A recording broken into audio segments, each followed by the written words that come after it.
ఓం శుక్లాంబరధరం విష్ణుం శశివర్ణం చతుర్భుజం ప్రసన్నవదనం ధ్యాయేత్ సర్వవిఘ్నోపశాంతయే అని స్వామివారికి నమస్కారం చేసుకుని మనము మన విష్ణు సహస్రానికి శంకర భాష్యాన్ని చూసుకుంటూ వెళ్దాము. ఇవాళ శ్లోకాల పరంగా 39వ శ్లోకము, భాష్యపరంగా 52వ శ్లోకము. అతులః శరభః భీమః సమయజ్ఞః హవిః హరిః లేదా హవిర్హరిః సర్వలక్షణలక్షణ్యః లక్ష్మీవాన్ సమితింజయః. మొదటి నామము అతులః. తులా ఉపమానమస్య న విద్యతే ఇతి అతులః.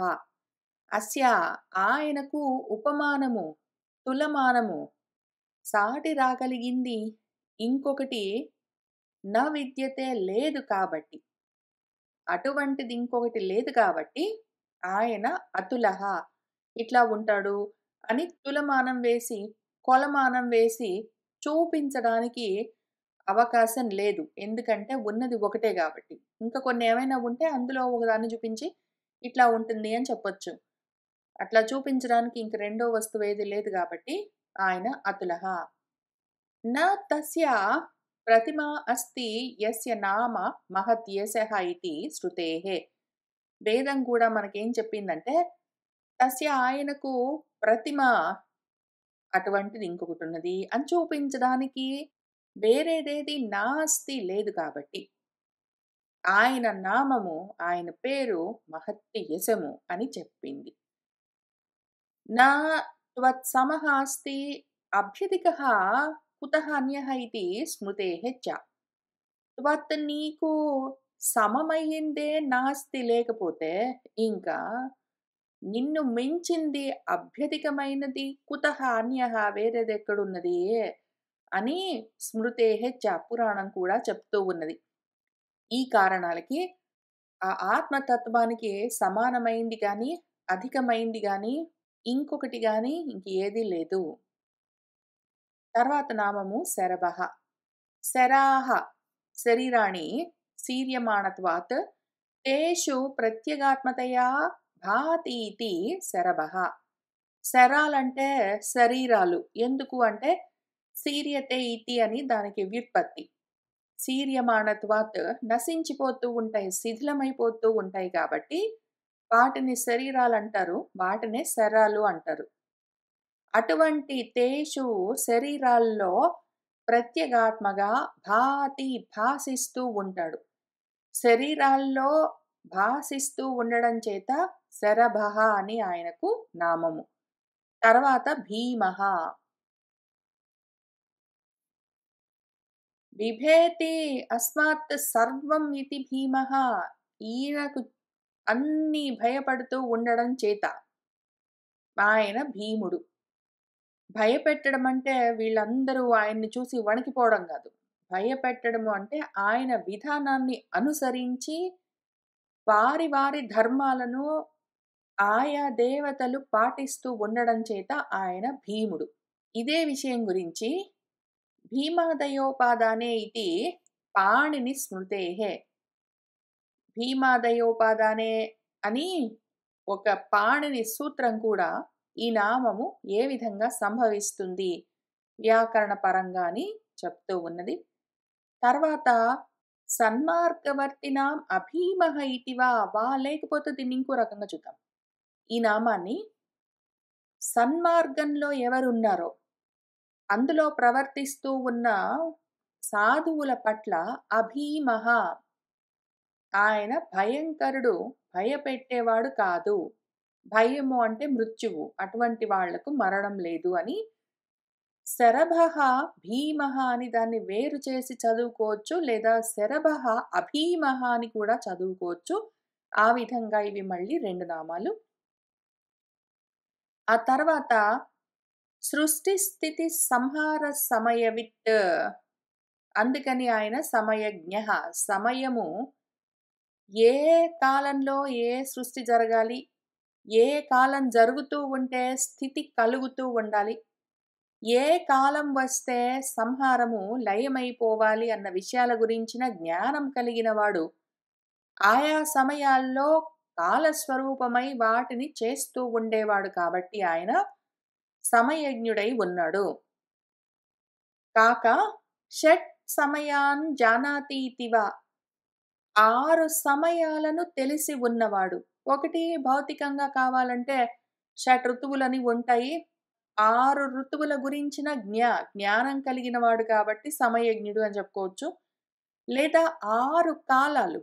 ప్రతి ప్రాణికి, ప్రతి జీవికి 6 సమయాలుంటాయి. అస్తి, జాయతే, వర్ధతే, పరిణమతి, క్షీయతే, వినశ్యతి అని ప్రతి రూపానికి ఉండడం, రూపం తీసుకోవడం, వ్యక్తం అవ్వడం, పెరుగుతూ ఉండడం, మార్పులు చెందుతూ ఉండడం, క్షీణిస్తూ ఉండడం, నశించడం అని ఉంటాయి. ఏ ఏ కాలంలో ఆయా మార్పులు ఆయా ప్రాణుల్లో జరగడమో ఏ విధంగా జరుగుతుంది మరి? ప్రాణులు ఎందుకు పుడుతూ ఉన్నాయి? అవి ఒక పద్ధతి ప్రకారం క్రమంగా పెరుగుతూ ఉంటాయి. మనుషుల విషయంలో చూసుకుంటే ఒక 18, 20 ఏళ్ల వరకు పెరుగుతూ ఉంటారు.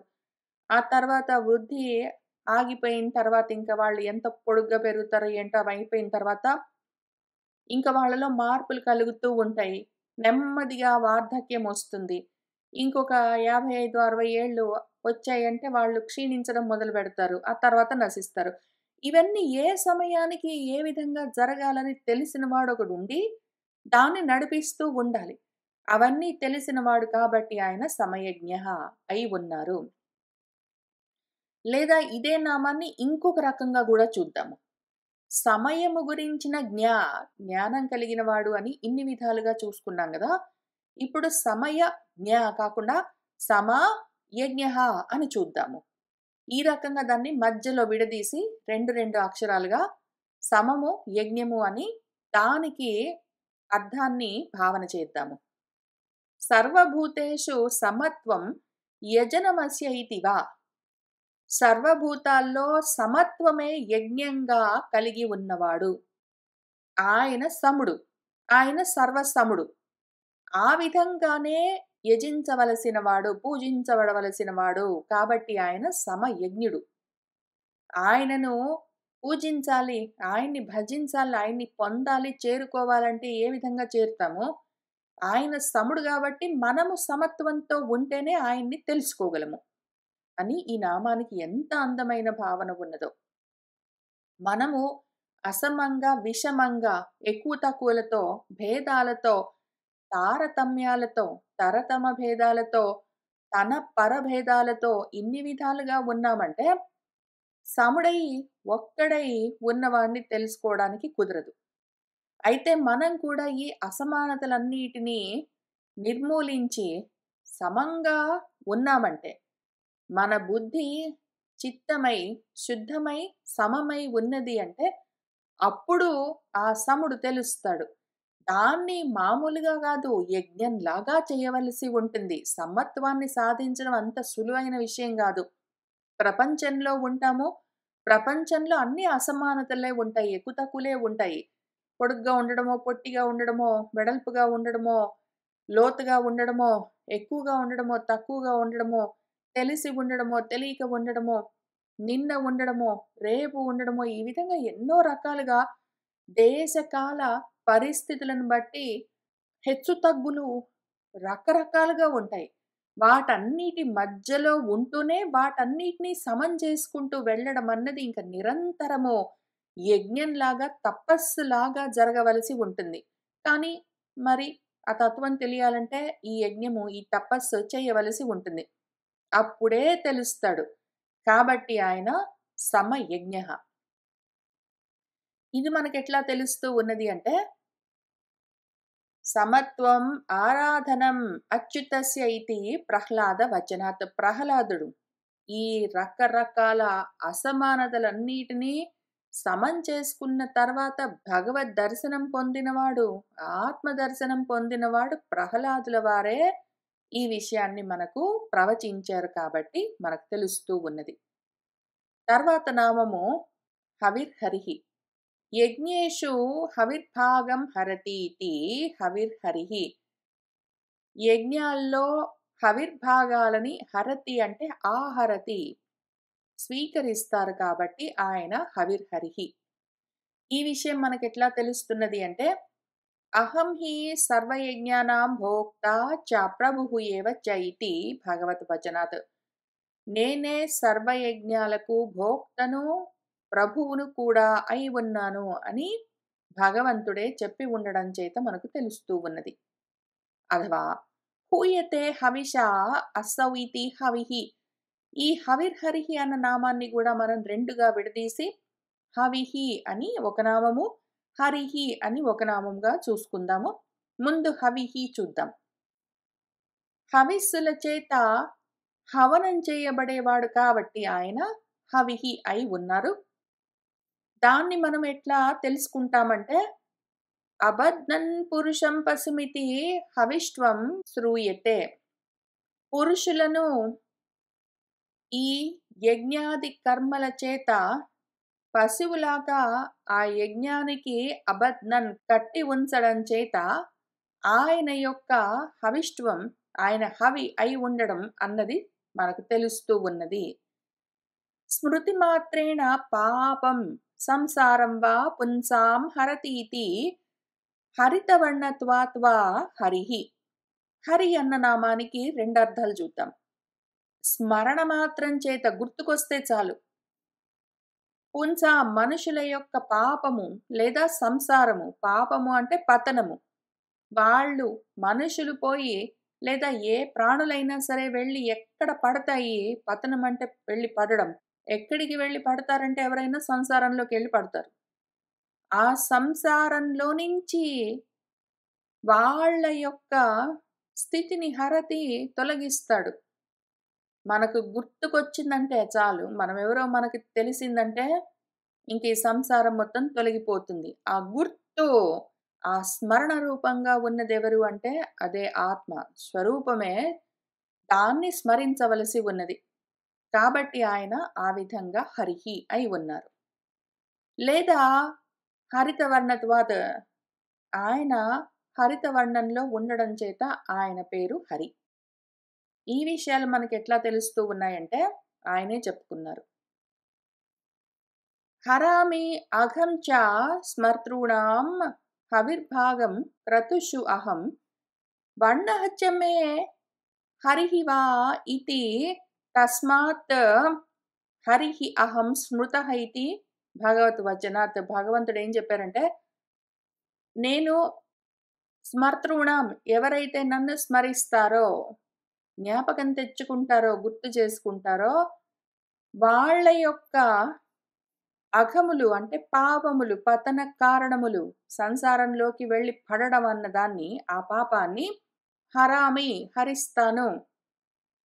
పైగా చ నేను హవిర్భాగాన్ని, వాళ్ళు చేసే క్రతువులలో హవిర్భాగాలను కూడా పుచ్చుకుంటాను. అందుకని నేను హవిర్హరిహి కాక మే నాది హరిహి వర్ణః ఆకుపచ్చని రంగు కాబట్టి కూడా తస్మాత్ అహం నేను హరిహి అని స్మృతః హరి అని చెప్పబడతాను అని ఆయన చెప్పారు. ఆ తర్వాత నామము సర్వలక్షణ లక్షణ్యః. సర్వైః లక్షణైః ప్రమాణైః లక్షణం జ్ఞానం జాయతే యత్తత్ వినిర్దిష్టం సర్వలక్షణ లక్షణం తత్ర సాధుః సర్వలక్షణ లక్షణ్యః తస్యైవ పరమార్థత్వాత్. సర్వైః లక్షణైః, సర్వ లక్షణాల చేత. లక్షణాలంటే ఏమి? ప్రమాణాలు.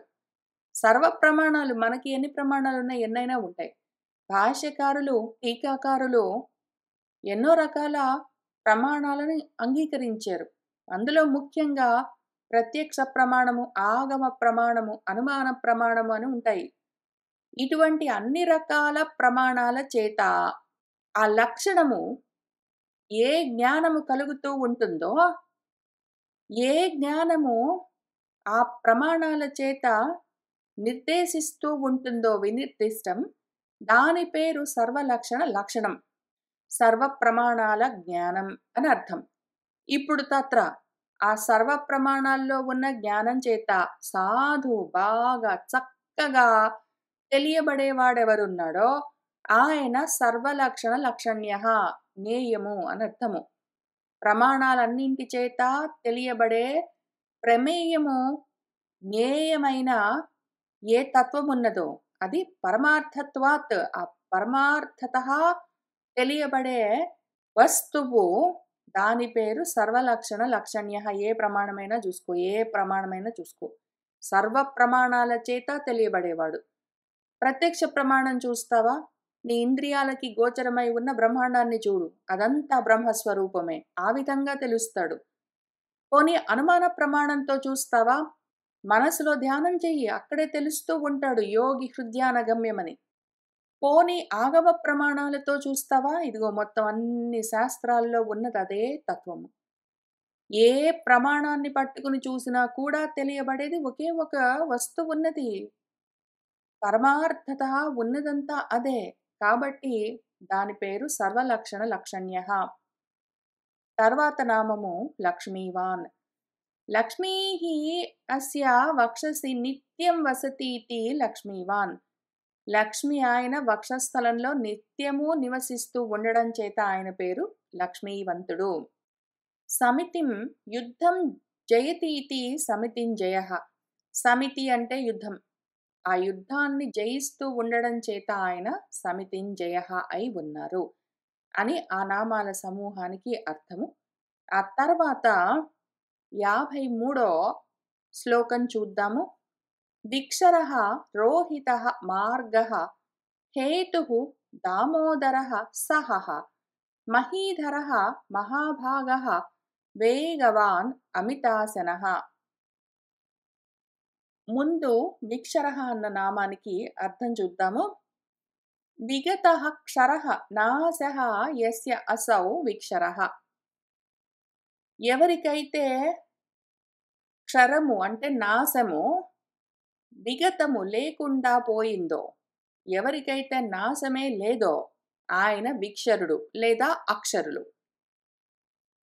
స్వచ్ఛందతయా రోహితాం మూర్తిం మత్స్యమూర్తిం వా వహన్ రోహితః.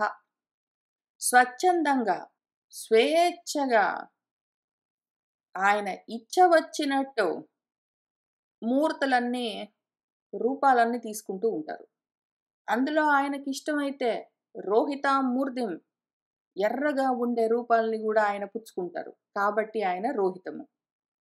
లేదా మత్స్యమూర్తింవా మత్స్యావతారాన్నైనా సరే, మత్స్యం అంటే రోహితాన్ని మత్స్యం అని కూడా పిలుస్తాము. చాపని రోహితం అని కూడా పిలుస్తాం కాబట్టి ఆయన మత్స్యావతారంలో ఉండడం చేత రోహితము, లేదా ఎర్రటి రూపాలతో ఉండడం చేత నీల లోహితః అని కూడా పిలుస్తూ ఉంటాము. లేదా నీల రోహితః అని.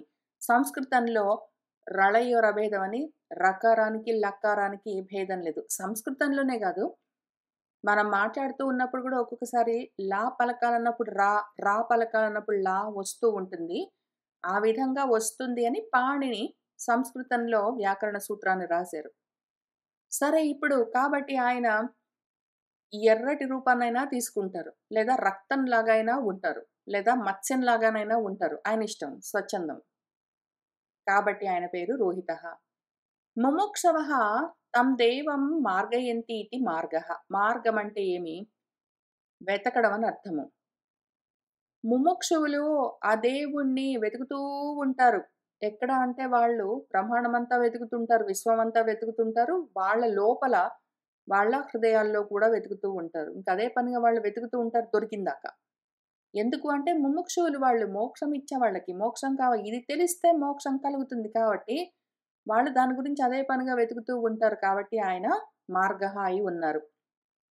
అయితే మళ్ళీ వాళ్ళు వెతుకుతూ ఉంటే వాళ్ళకి ఎట్లా తెలుస్తుంది అంటే ఆ మార్గం కూడా ఆయనే. పరమానందః ఏన ప్రాప్యతే సహ మార్గః ఇతి వా. దేని వల్లనైతే ఆ పరమానందము, మోక్షానందము తెలుస్తూ ఉంటుందో. మోక్షం అంటేనే పరమానందం, పరమానందం అంటే మోక్షం. ఆ 2 ఆత్మ. దేని వల్ల అది తెలుస్తుందో ఆ మార్గం కూడా అదే. వెతకబడేది అదే. అది పొందడానికి మార్గం కూడా అదే. అందుకనే ఉపాదానం నిమిత్తం చ కారణం సహ ఏవ ఇది హేతుః. ఉపాదానము అదే, నిమిత్తము అదే. ఉపాదాన కారణము, నిమిత్త కారణము అని పిలుస్తాము. ఇప్పుడు ఒకవేళ ఒక వస్త్రం తయారు చేయాలి అంటే దారాలన్నీ ఉపాదాన కారణం. దారాలన్నీ కలిసి వస్త్రంగా తయారవుతాయి. ఇప్పుడు ఆ దారాలతో ఆ వస్త్రాన్ని తయారు చేయాలి అంటే మగ్గము మొదలైనవి కావలసి ఉంటుంది. అది నిమిత్త కారణము. ఈ విధంగా ఉపాదాన కారణము ఆయనే. ఈ మొత్తం ప్రపంచ రచనకు. దానికి నిమిత్త కారణము ఆయనే అయి ఉండడం చేత. ఇక్కడ చెప్పుకున్నట్టు ఉపాదాన కారణం అంటే ఆ పొందబడే మార్గము. నిమిత్త కారణం అంటే ఆ వెళ్ళవలసిన మార్గము. ఆ రెండుగా ఆయనే ఉంటాడు. కాబట్టి ఆయన హేతువు అయి ఉన్నారు. కాక దమాది సాధనేన ఉదరః ఉత్కృష్టా మతిః యా తయా గమ్యతే ఇతి దామోదరః. దమము, ఇంద్రియ నిగ్రహము మొదలైన ఎన్నో సాధనాల చేత ఉదరము, ఉదారము, ఉత్కృష్టమైన బుద్ధి ఏది కలుగుతుందో అటువంటి తయా బుద్ధి చేత గమ్యతే తెలియబడేవాడు కాబట్టి ఆయన దామోదరః. దమము, శమము మొదలైన ఎన్నో నియమాల చేత బుద్ధి ఉత్కృష్టమైన స్థితికి చేరి అది ఉదారమైంది, విశాలమైందంటే అటువంటి విశాలమైన బుద్ధికి తెలియబడేవాడు కాబట్టి ఆయన దామోదరుడు. ఇది మనకెట్లా తెలుస్తుంది అంటే దమా దామోదరం విదుః ఇతి మహాభారతే. మహాభారతంలో వ్యాసుల వారు దమము చేత తెలియబడేవాడు కాబట్టి ఆయన దామోదరుడై ఉన్నాడని తెలుసుకోవలసి ఉంటుంది అని చెప్తూ ఉన్నారు కాబట్టి. అట్లానే ఇంకొక అర్థం కూడా చూద్దాము. యశోదయ దామ్నా ఉదరే బద్ధః ఇతివా. యశోదాదేవి తాళ్లతో ఆయన ఉదరాన్ని బంధించింది, కట్టేసింది కాబట్టి కూడా ఆయన నడుముకు తాళ్ల చేత కట్టబడ్డవాడు దామోదరుడు అని కూడా ఆయనకి పేరున్నది. తయోః మధ్యగతం బద్ధం దామ్నా గాఢం తయా ఉదరే తతః చ దామోదరతాం సహ యయౌ దామ బంధనాత్ ఇతి బ్రహ్మపురాణే. బ్రహ్మపురాణంలో కూడా ఇదే విషయం చెప్తూ ఉన్నారు. తయా ఆమె చేత, యశోదమ్మ చేత దామ్నా ఒక తాడుతో గాఢం బాగా గట్టిగా ఉదరే కడుపుకు బద్ధం కడితే ఆయన అట్లానే తయోహో మధ్యగతం ఆ రెండు మధ్యచట మధ్యలో నుంచి వెళ్ళిపోయారు. తతః కాబట్టి దామోదరతాం నడుముకు తాడు కట్టబడి ఉండడం చేత ఆ దామ బంధనాత్ ఆయన దామోదరత్వాన్ని అంటే నడుముకు తాడు కట్టబడి ఉన్నవాడు అన్న పేరును తెచ్చుకున్నారు. ఆ తర్వాత దామాని లోకనామాని తాని యస్య ఉదరాంతరే తేన దామోదరః దేవః ఇతి వ్యాసవచనాత్ వా దామోదరః. దామాలు అంటే లోకాలకు ఆ పేరున్నది. లోకాలను దామాలని పిలుస్తారు. తాని వాటిని ఎవరు ఉదరంలో కడుపులో పెట్టుకుని ఉన్నారో తేన దానివల్ల ఆయన దామోదరుడై ఉన్నాడా దేవుడు అని వ్యాసుల వారే చెప్పారు కాబట్టి. దామములు అంటే నిలయ స్థానాలు, ఉండేందుకు ప్రదేశాలు, లోకాలు. ఈ లోకాలన్నీ ఎక్కడున్నాయి మళ్ళీ? అవన్నీ ఆయన ఉదరంలో ఉన్నాయి. ఉదరంలో లోకాలన్నీ కలిగినవాడు, ఉదరంలో దామాలన్నీ కలిగినవాడు కాబట్టి దామోదరుడు అని వ్యాసుల వారు చెప్పారు. కాబట్టి మనకెన్ని తెలిసాయి ఇప్పుడు? ఆయన కడుపులో లోకాలన్నింటినీ పెట్టుకుని ఉండడం చేత దామోదరుడు. ఆయన కడుపుకు వాళ్ళ అమ్మగారు తాడు వేసి కట్టినందుకు ఆయన దామోదరుడు. దమము చేత తెలియబడేవాడు కాబట్టి ఆయన దామోదరుడు. ఆ తర్వాత సర్వాన్ అభిభవతి క్షమతే ఇతివా సహః. సహః సహిస్తాడు అన్న నామానికి అర్థమేమి అంటే రెండు అర్థాలున్నాయి. సర్వాన్ అందరినీ అభిభవతి దాటి ఉన్నాడు, అందరినీ తిరస్కరిస్తాడు, అందరినీ నిగ్రహిస్తాడు కాబట్టి ఆయన సహః అందరినీ తట్టుకోగలడు కాబట్టి సహః. పైగా అందరిని క్షమిస్తాడు కాబట్టి సహః అని ఆ నామానికి ఆ అర్థాలున్నాయి.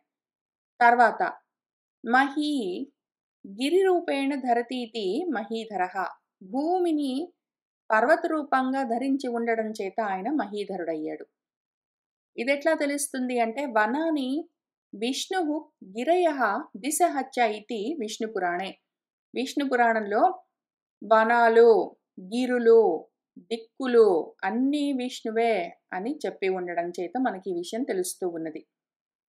స్వేచ్ఛయా ధారయన్ దేహం మహాంతి ఉత్కృష్టాని భోజనాని భాగజన్యాని భుంక్తే ఇతి మహాభాగః.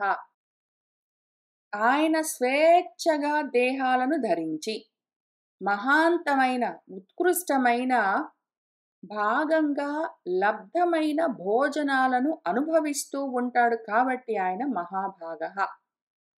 పైగా మహాన్ భాగః భాగ్యం అస్య అవతారేషు ఇతి వా మహాభాగః. భాగం అంటే భాగ్యం అని కూడా అర్థం ఉంది. ఆయన అవతారాల్లో ఆయనకి గొప్ప భాగ్యాలన్నీ ఉంటాయి. విభూతులన్నీ ఉంటాయి. రకరకాల రూపాల్లో రకరకాల విభూతులన్నీ ఉంటాయి గాబట్టి ఆయన మహాభాగ్యవంతుడు. వేగః జవః తత్వాన్ వేగవాన్. వేగము అంటే జవము. అది కలిగిన వాడు వంతుడు. వేగం కలిగిన వాడు వేగవంతుడు. కాబట్టి ఆయన వేగవాన్ అయి ఉన్నారు. ఇదెట్లా తెలుస్తుంది అంటే అనేజత్ ఏకం మనసః జవీయః ఇతి శృతేః. మనము చదువుకుంటూ వస్తూ ఉన్న ఈశావాస్యోపనిషత్తులో కూడా అనేజదేకం మనసో జవీయః అని మంత్రం ఉన్నది కాబట్టి ఆయన అసలు అనేజత్, ఆయనకి ఏ కదలికలు లేవు, ఏకంగా ఒక్కడే ఉంటాడు. కానీ మనసు కన్నా కూడా మహావేగంగా కదులుతూ ఉంటాడు అని మంత్రవర్ణం ఉన్నది. అందుకని మనకు ఆ విషయం తెలుస్తూ ఉన్నది. సంహార సమయే విశ్వం అస్నాతి ఇతి అమితాసనః. ఆయన అసనము, ఆయన ఆకలికి ఇంకా అంతులేదు. అమితము, మితం అంటే ఒక హద్దు. హద్దు లేదు ఇంకా, మొత్తం అంతా శాంతం మింగేసిందాకా ఆయన ఆకలి తీరదు. ఎప్పుడు అంటే సంహార సమయ ప్రళయకాలంలో విశ్వాన్ని మొత్తాన్ని కబళించిందాకా ఆయనకు ఆకలి చల్లారదు కాబట్టి ఆయన పేరు అమితాసనః. ఆ తర్వాత నామాల సమూహం చూద్దాము. 54వ శ్లోకంలో ఉద్భవః క్షోభణః దేవః శ్రీగర్భః పరమేశ్వరః కరణం కారణం కర్త వికర్త గహనః గుహః అన్న నామాలకు అర్థం చూద్దాం. ప్రపంచోత్పత్తి ఉపాదాన కారణత్వాత్ ఉద్భవః. ప్రపంచం యొక్క ఉత్పత్తికి ఉపాదాన కారణంగా ఉన్నాడు కాబట్టి ఆయన ఉద్భవుడు.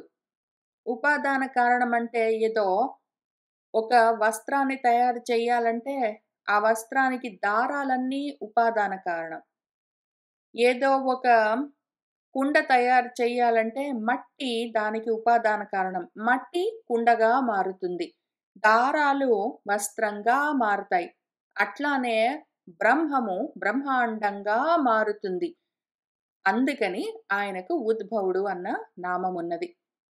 లేదా ఇంకొక రకంగా చూద్దాము. ఉద్గతః భవాత్ సంసారాత్ ఇతి వా. ఈ సంసారం ఏదున్నదో దాన్నే భవనం అని పిలుస్తాము. దాని నుంచి ఉద్గతము పైనుంటాడు. సంసారానికి పైనుంటాడు కాబట్టి ఆయన ఉద్గతుడు. కాబట్టి ఆయన ఉద్భవుడు. ఆ తర్వాత సర్గకాలే ప్రకృతి పురుషంచ ప్రవిశ్య క్షోభయామాస ఇతి క్షోభణః. సృష్టి కాలంలో ప్రకృతి పురుషుల్లోకి ప్రవేశించి వాటిలో కదలికలు కలిగిస్తాడు కాబట్టి ఆయన క్షోభణః అయి ఉన్నారు. ఇది ఎట్లా తెలుస్తుంది అంటే ప్రకృతిం పురుషం చయేవ ప్రవిశ్య ఆత్మేచ్ఛయా హరిః క్షోభయామాస భగవాన్ సర్గకాలే వ్యయ అవ్యయౌ ఇతి విష్ణు పురాణే. విష్ణు పురాణం ఏం చెప్తుందంటే సర్గకాలంలో అంటే సృష్టి కాలంలో భగవంతుడు ప్రకృతి పురుషులలోకి ఆత్మేచ్ఛయ స్వేచ్ఛగా ప్రవేశించి ఆ హరి వ్యయ అవ్యయాల్లో వ్యయమైపోయే మార్పులతో ఉంటూ నశిస్తూ ఉండే ప్రకృతిలో అవ్యయంగా అవ్యక్తంగా మార్పులు లేకుండా ఉన్న పురుషుల్లో కదలికలు కలిగిస్తూ ఉంటాడు. వాటిని క్షోభయామాస కదిలిస్తూ ఉంటాడు కాబట్టి ఆయన పేరు క్షోభణః అని తెలుస్తూ ఉన్నది. ఆ తర్వాత యతః దీవ్యతి క్రీడతి సర్గాదిభిః విజిగీషతే సురాదీన్ వ్యవహరతి సర్వభూతేషు ఆత్మతయా ద్యోతతే స్తూయతే స్తుత్యైః సర్వత్ర గచ్చతి తస్మాత్ దేవః. దేవః అన్న నామానికి ఇదే అర్థము. మనం ఇంతకు ముందు నామాల్లో కూడా చూసుకున్నాము. 49వ శ్లోకంలో వాసుదేవః అన్నప్పుడు వాసు చూస్తూ దాంతో పాటే దేవః అని కూడా చూసుకుంటూ వచ్చామిక్కడ. ఇందులో వసతి, వాసయతి, ఆచ్ఛాదయతి సర్వమితి వా వాసుః అని ఆ నామానికి అర్థం చూసుకున్నాక దేవఃకు దీవ్యతి, క్రీడతే, విచిగీషతే, వ్యవహరతి, ద్యోతతే, స్తూయతే, గచ్చతీతి వా దేవః అని 6 అర్థాలు చూసాము. దీవ్యతి అంటే దీపించడము అంటే క్రీడ ఆడుకోవడం, విజిగీషతే గెలవాలనుకోవడం 2, వ్యవహరతి వ్యవహారాలు నడిపిస్తూ ఉండడం 3, ద్యోతతే ప్రకాశిస్తూ ఉండడం 4, స్తూయతే స్తుతింపబడుతూ ఉండడం 5, గచ్చతి వెళ్తూ వస్తూ ఉండడం 6 అని ఈ 6 అర్థాలు మనం ఇక్కడ చూసుకున్నాము. ఈ 49లో వాసుదేవానికి చూసిన అర్థాలనే మళ్ళీ ఇక్కడ ఓన్లీ ఒక లిస్ట్ లాగా చెప్పారు. దీవ్యతి అంటే క్రీడతే, విజిగీషతే, వ్యవహరతి, ద్యోతతే, స్తూయతే, గచ్చతి అని ఊరికనే ఆ అర్థాలు రాశారు. ఇక్కడ ఆ అర్థాలని కొంచెము ఎక్స్‌ప్లెయిన్ చేస్తున్నారు. ఏదైతే దీవ్యతి అంటే మొదటి అర్థము క్రీడతి ఆడుకుంటూ ఉండడం. ఎట్లా ఆడుకుంటూ ఉంటాడు?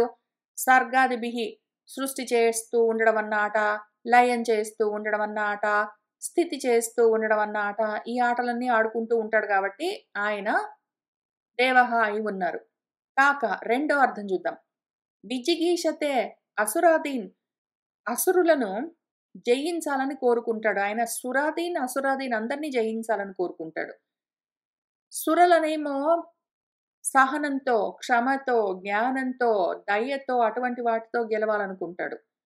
అసురులను యుద్ధాల్లో గెలవాలనుకుంటాడు. కాబట్టి అన్ని విధాలుగా అందరినీ గెలవాలనుకుంటూ ఉండడం చేత ఆ ఇచ్చ వల్ల ఆయన దేవుడయ్యాడు.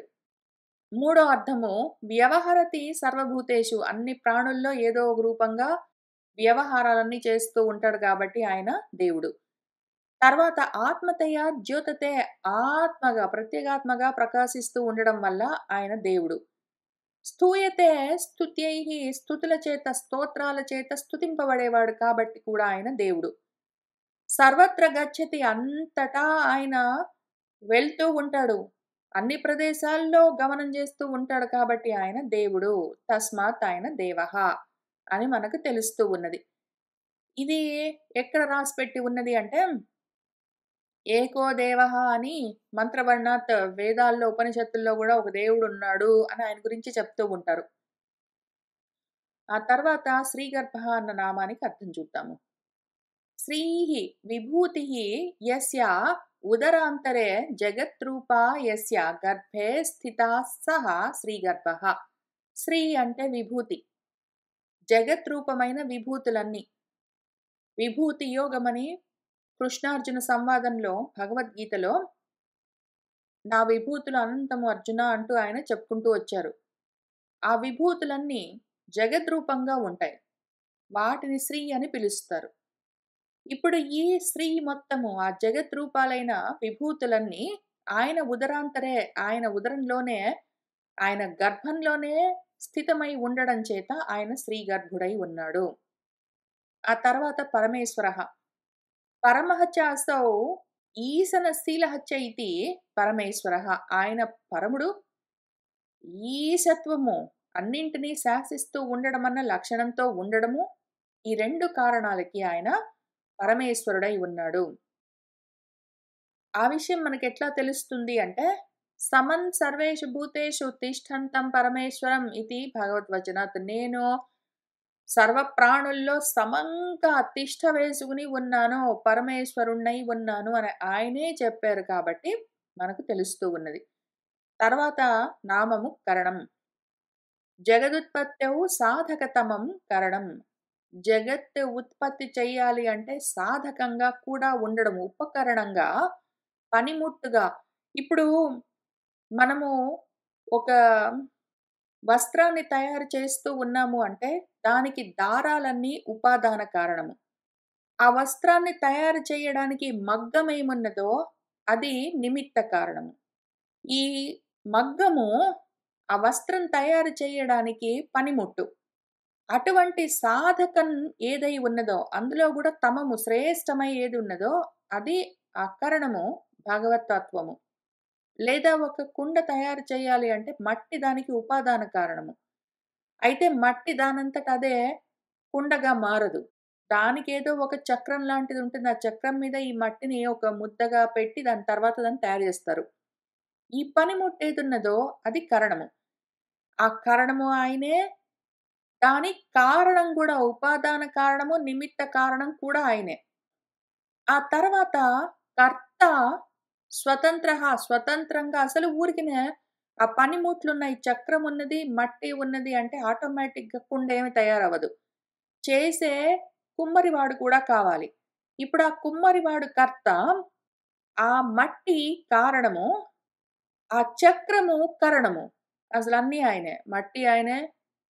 ఏ చక్రం పైన మట్టి ముద్దను బెట్టి కుండ తయారు జేస్తామో ఆ చక్రము ఆయనే. ఆ కుండను తయారు చేస్తూ ఉన్నవాడు ఆ చక్రం ముందు గూర్చొని దాన్ని తిప్పుతూ ఆ మట్టి ముద్దని ఒక రూపంగా తయారు చేస్తూ కుండాకారంలోకి తీసుకొచ్చి కుండను తయారు చేసే ఆ కుమ్మరివాడు ఆయనే. కారణము ఆయనే, కారణము ఆయనే, కర్త ఆయనే.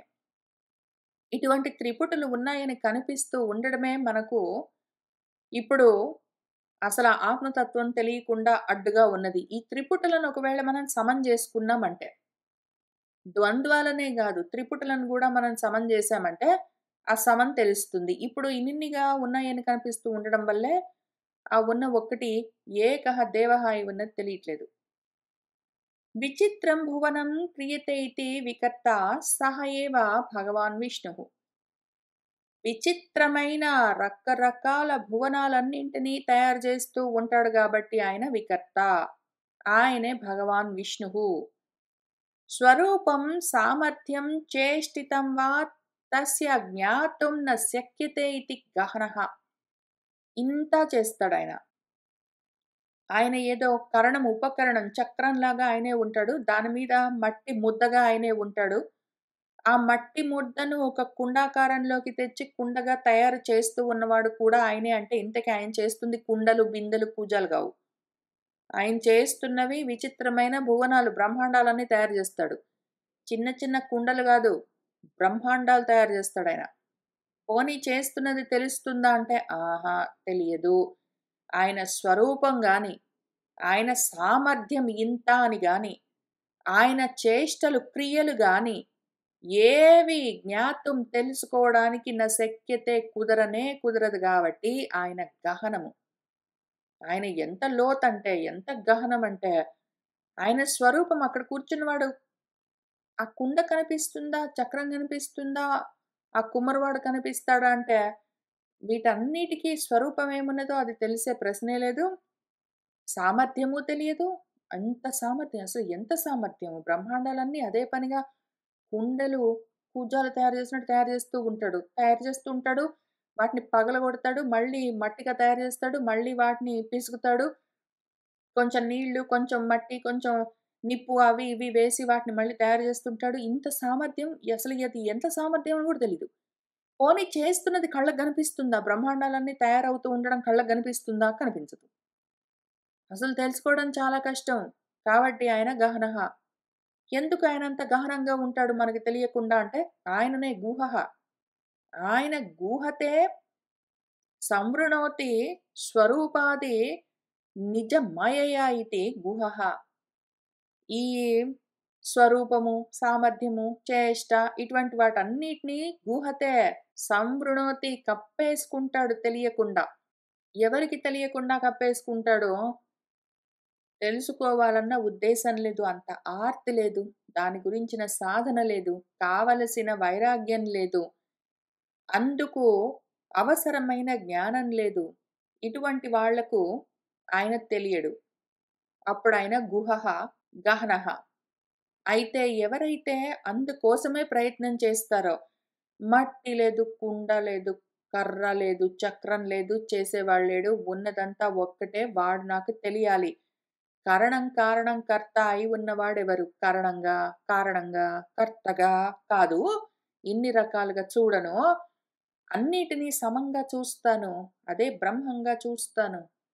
అదే బ్రహ్మ పదార్థంగా అది నాకు కనిపించాలి. బ్రహ్మాండంగా గాదు అని ఎవరైతే ప్రయత్నం చేస్తారో వాళ్ళకి తెలుస్తాడు. వాళ్ళకి తెలుస్తాడు. అటువంటి వాళ్ళు ఎవరై ఉంటారు అంటే, ఇదిగో వాళ్ళు మనసుని శుద్ధి చేసుకుంటారు. అదే పనిగా